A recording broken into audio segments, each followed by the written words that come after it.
Среќни вести ни доаѓаат на тема поскапување. Имено, цената на дизелот драматично поскапе.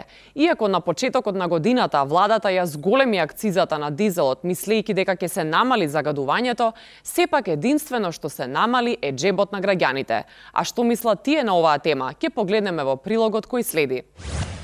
Анкетата е извршена на еден примерок кој уште користи фиксен телефон.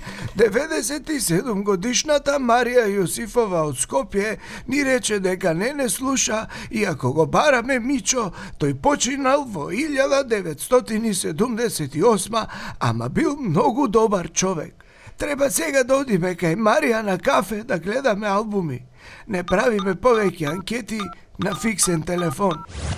Другите граѓани не изгледаат многу загрижени за цената на горивото.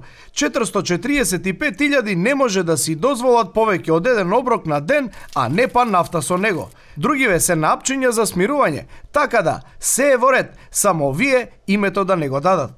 Ке се запалевме пред влада во знак на протест, ама скапо е горивото.